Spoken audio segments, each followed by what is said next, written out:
Hi guys, and welcome to episode 6 of the episode reviews. So today we are going to review 3 episodes of the series 1 of the Thomas the Tank Engine episodes. So we're doing them all in order. So the first episode we're going to do is James and the Coaches. The one after that is called Troublesome Trucks. And then the final episode that we're reviewing in this episode is James and the Express. So we're going to start with James and the Coaches first, which was directed by David Mitton, and the narrator in the UK was Ringo Starr, but George Carlin also narrated this episode a little bit later on. So this episode was released in the UK on the 30th of October 1984. And in the UK it was called James Learns a Lesson. So here we go. So it first starts off, let me just get it up on screen. Obviously I can't show you this because of copyright reasons. So James was enjoying himself on the island of Sostor, but he still has a lot to learn. The Fat Controller says that he's a mixed traffic engine, but he needs to learn by his mistakes. He could well remember the accident, which was in the previous episode, Thomas and the breakdown train, which we reviewed.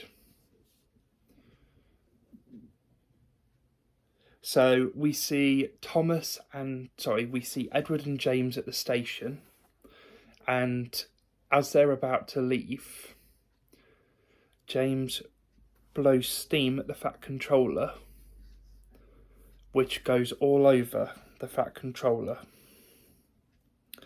And before he could say anything, both of them moved out the station. As they go on to the next station, they don't quite stop on time, and they go over by 2 coaches, and then they have to move back to where they should be. Next, they arrive at another station where Thomas is. "Hello, James," said Thomas. "Feeling better?" Then Thomas goes, "Oh, that's a guard's whistle. I must go now. I don't know what the Fat Controller would do without me." And he puffed off, importantly. So then next, James and Edward go past a field where he had the accident. The fence has been mended, and we hear the Jazzy James music, as it's called. They ended their journey and rested before setting off for home. James was still wondering what the Fat Controller would have to say about his top hat.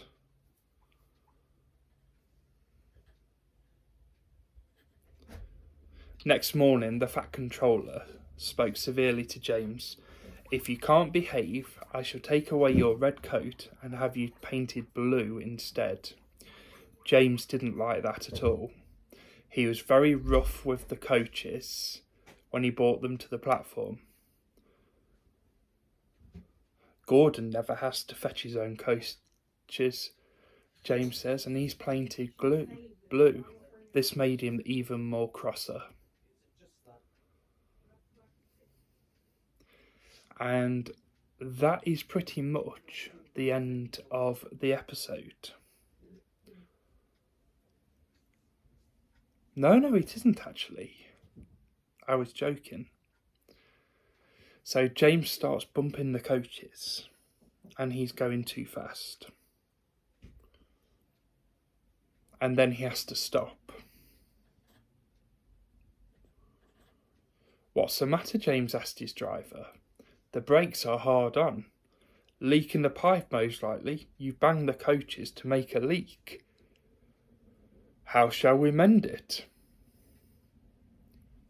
They need a newspaper and a leather bootlace. Ask the passengers. You have a leather bootlace there, sir. Please could I have it? No, said the man. Then the passengers started getting angry, saying what a bad railway it is. And then they start having a go at the man, and eventually he hands the bootlaces over, and they begin the rest of their journey, going through Henry's tunnel, where Henry got stuck up in the sad story of Henry. And that is the end of that episode. Now, not a lot happened. We had the famous bootlace. This episode is based on a story from the Railway series, Volume 3, which is James the Red Engine. So I would give this episode probably an 8 out of 10. Not my favourite, but I enjoyed watching it. So on we go to the next episode, which is called The Troublesome Trucks, or Foolish Freight Cars if you're in the US. So this was again directed by David Mitton. It was produced by Britt Allcroft and David Mitton, and the narrator was Ringo Starr, and George Carlin Reed did them in the US. So this one was released on the 6th of November 1984. This is episode 9 in the very first series. And again, this is from the book 3, which is James the Red Engine in the Railway series, written by the Reverend W. Awdry. So on we go with this episode, which is called Troublesome Trucks. So it's been several days since James damaged the brake pipe, and since then he has been shut up in the shed as punishment for being naughty. Oh dear, he thought, I shall have to stay in the shed for always and always, and no one will see my lovely red paint, all because I went so fast I made a hole in one of my coaches that had to be mended with all things a passenger's bootlace. At last the Fat Controller arrived. I see you are sorry, James, he said. I hope now you will be a better engine. You have given me a lot of trouble. People are laughing at my railway, and I don't like that at all. I'm very sorry, said James.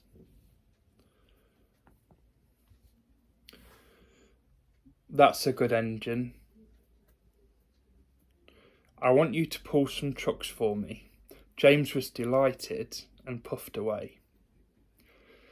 Thomas came up by, being cheeky.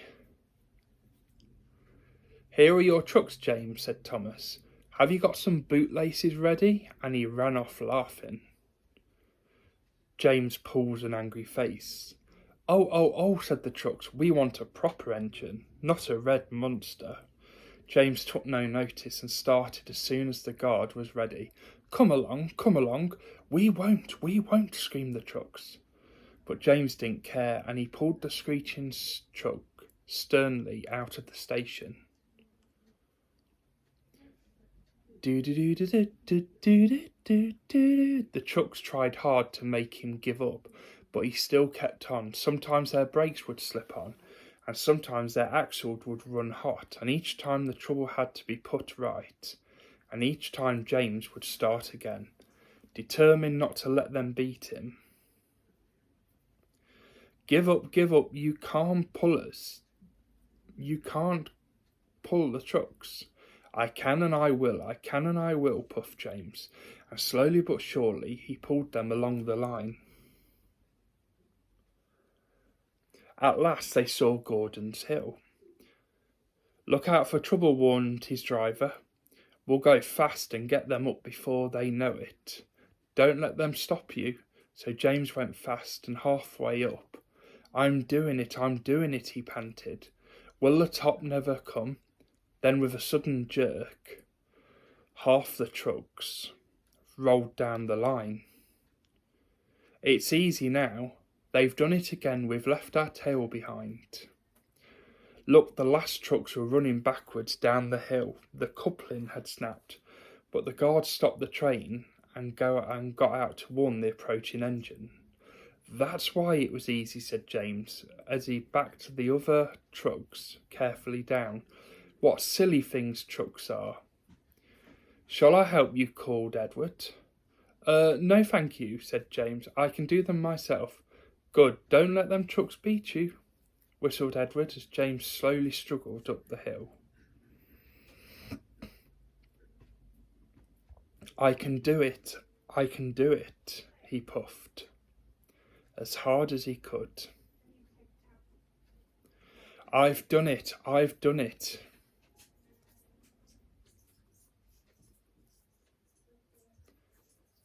he panted.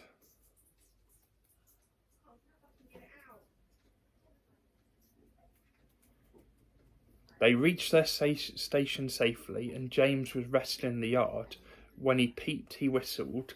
Then James saw the fat controller. Oh dear, what will he say? He asked himself. But the fat controller was smiling. I was in Edward's train and I saw everything, he said. You've made the most troublesome trucks on the line behave. After that, you deserve to keep your red coat. And that was the end of that story, which was the Troublesome engines. So the final story that we're going to review is episode 10 in the Thomas the Tank Engine series 1 stories, and it's called James and the Express, or if you're in the US it's called A Proud Day for James. So again, this is another story from James and the Red Engine, the third book in the Railway series. The producer again is the Britt Allcroft and David Mitton, directed by David Mitton. The narrator is Ringo Starr, but if you're in the US, it's George Carlin who re-narrated them for the US audience.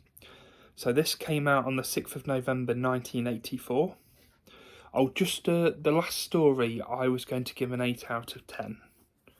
So far both stories have 8 out of 10 from me.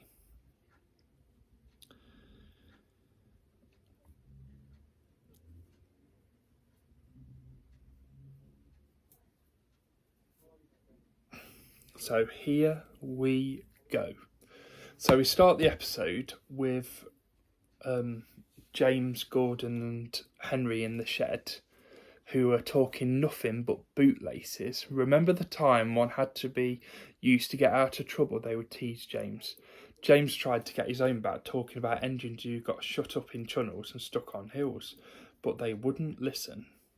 You talk too much, little James, said Gordon. A fine, strong engine like me is something to talk about. I'm the only engine who can pull the express. When I'm not there, they need 2 engines. Think of that. And that I've pulled the expresses for years and have never once lost my way. To know the right line by instinct, every wise engine knows, of course, that the signalman works the points to make engines run on the right lines. But Gordon was so proud he had forgotten to wake up James. Wake up, said James the next way. It's nearly time for the express. What are you doing, odd jobs? Oh well, we all have to begin somewhere. Run along now and get my coaches. Don't be late, James. All the coaches were shining new with lovely paint. He was careful not to bump them, and they followed him smoothly into the station, singing happily. I wish I was going with you, said James. I should love to pull the express and go flying along the line. Then James pulled out.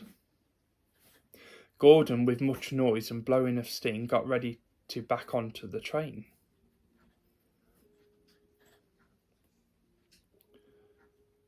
And Gordon is coupled up. The Fat Controller was on the train with important people. As soon as they heard the guard's whistle, Gordon started to look at me now, he puffed, and the coaches glided after him. Goodbye, little James. See you tomorrow. James watched the train disappear, and they went back to work. He pushed some trucks into their proper sidings and went to fetch the coaches for another train. James had just brought the coaches to the platform when he heard a mournful noise. There was Gordon trying to sidle into the station without being noticed. Hello, Gordon. Is it tomorrow? Asked James. Gordon didn't answer. He just let off steam, feebly. Did you lose your way, Gordon? Said James. No, it was lost for me. I was switched off the main line onto the loop. I had to go all the way round and back again. Perhaps it was instinct, said James. Meanwhile, all the passengers hurried to the booking office. We want our money back, but they shouted. But the Fat Controller climbed onto the trolley and blew the guard's whistle so loudly that they all stopped to look at him. Then he promised them a new train at once. Gordon can't do it, he said. Will you pull it for us? Yes, sir, I'll try, said James. So James was coupled on, and everyone got in. Do your best, James, said the Fat Controller. Come along, puffed James. You're pulling as well, sang the coaches. And then James goes along the main viaduct, pulling the coaches really nicely, through Wellsworth Station. The passengers cheered, and as soon as they reached the station, everyone said thank you to James, and the Fat Controller was very impressed. Well done, he said. Would you like to pull the express sometimes? Yes, please, answered James. Next day, when James came by, Gordon was pushing trucks. I like some quiet work for a change, he said. I'm teaching these trucks manners. You did well with them coaches, I hear. Good, we'll show them, and he gave his trucks a bump. James and Gordon are now good friends. James sometimes takes the express to give Gordon a rest. Gordon never talks about bootlaces, and they are both quite agreed on the subject of trucks. So that is the end of episode 10, which was James and the Express.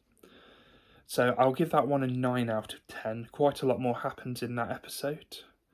So I hope you enjoyed that. So I've reviewed 3 of the stories. The first 2 got 8 out of 10. The next one got 9 out of 10. So the next stories that we will be covering will be Thomas and the Guard, Thomas Goes Fishing, Thomas, Terence and the Snow, and we'll probably do Thomas and Bertie. So the next one will be a quadruple special. So thank you very much for sticking with me. Thank you very much for watching the episodes. I have been watching it along with you and trying to talk about it as best as I can. As you can see, we've got it going on in the background. So it's actually quite nice to watch these episodes again because I haven't seen them in quite a long time. So anyway, thank you very much for watching. I'm Thomas Fan UK, and here's to a great 2024.